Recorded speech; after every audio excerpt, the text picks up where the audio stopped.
So you guessed it, I'm back again to talk about American domestic politics. I want to discuss, obviously, the controversies that unfolded in Maine with the Senate race going on currently right now, which is a big sucker punch and a victory lapse. But the issues revolving Graham Plattner.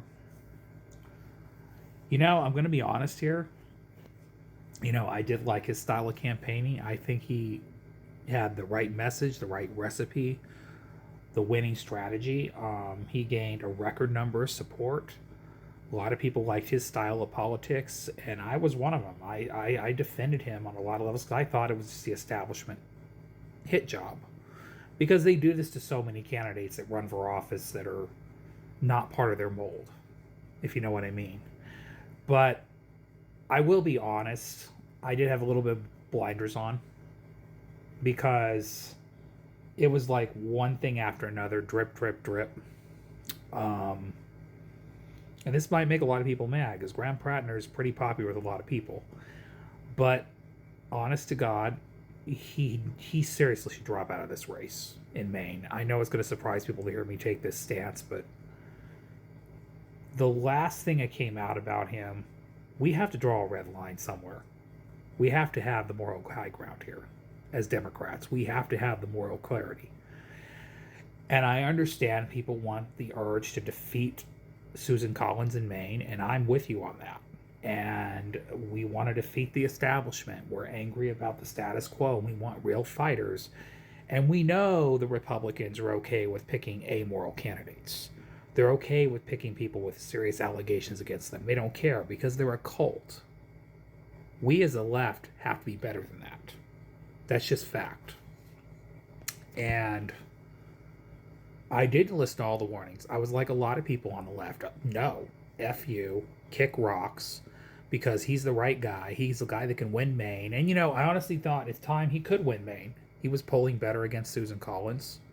He was talking about working class issues. He seemed like a very likable person in the public eye. But the onus is on some of us on the left. We have to acknowledge that we lack the vetting process. They pushed the vetting process too quickly in some wings of the left. They didn't get this guy vetted properly. They were pushing him as quick as hard as they can. Nobody else would step up and run. Let's just be honest. Most people would not run that were well-known fixtures and names in Maine politics because the Democratic Party seems to be cowards because they don't think they can defeat Susan Collins, which I don't know why they think that at this point because this is the best time to defeat Susan Collins. Let's just be honest right now. Okay, if the Democrats don't defeat Susan Collins, it's because of their failure to recruit decent candidates, okay, that are willing to meet the moment. That's just fact, okay? And I thought Brad Plattner had the recipe for that, But I'll be honest, all this stuff of his issues with women, his PTSD, and I get it, some of it's relatable because he seemed like a real human. The tattoo, there were so many things that we kind of shrugged at, but I'm gonna be honest, these things are kind of bad. They're bad.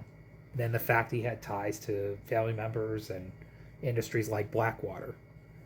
He talked about being okay, getting an adrenaline rush, killing brown people overseas. Like, we can't excuse this behavior. His aggressive approach to women. Then this last allegation about him possibly raping a woman. Breaking into her house and raping her. We have to draw a line. This is no. This is a no-go. This guy's got to drop out. I'm sorry. And I know it's going to make a lot of people on the left angry. I get it.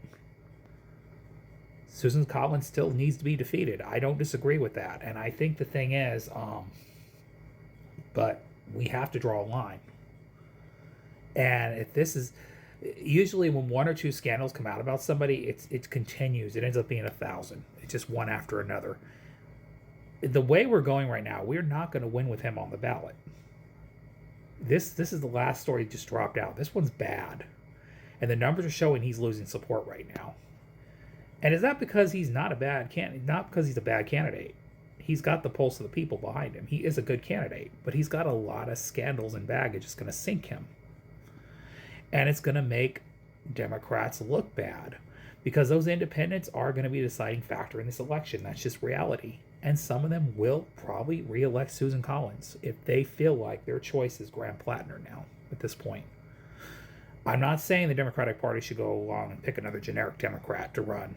They don't have the goal to run against Susan Collins because a generic Democrat, you'll probably lose with that too. I'm just going to be honest. It has to be somebody with a populist platform similar to what Graham Plattner has done. It has to be somebody willing to pick up the pieces and move forward. And to be fair, he does have a little leverage in this argument. I know a lot of people are going to be mad at me for saying that on the other side. He can effectively decide not to drop out.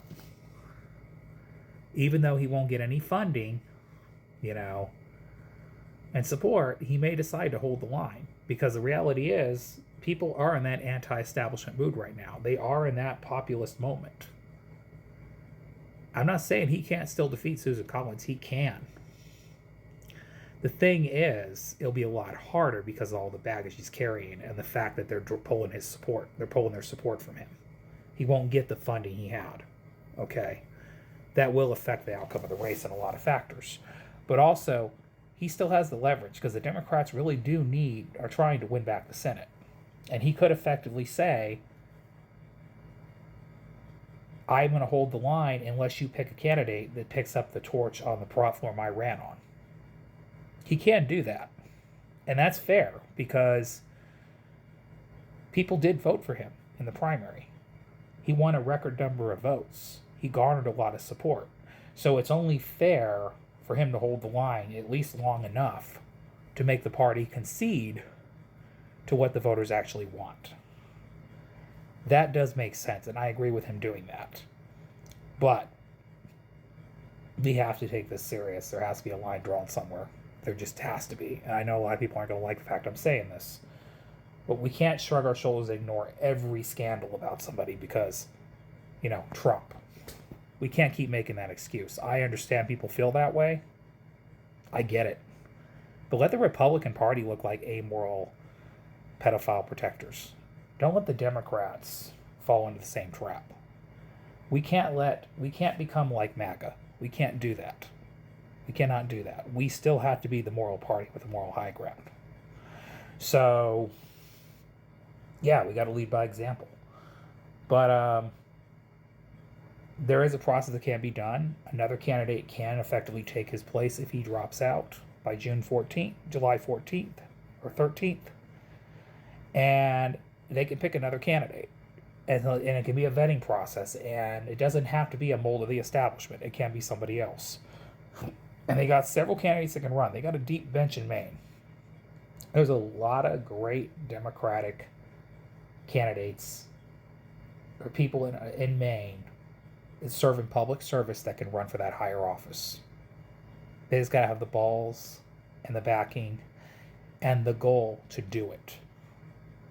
Susan Collins' this election is highly defeatable. And this is the best time to do it. So this race is pivotal. You still have to win Maine. Okay? It's pivotal. But we also have to lead by example.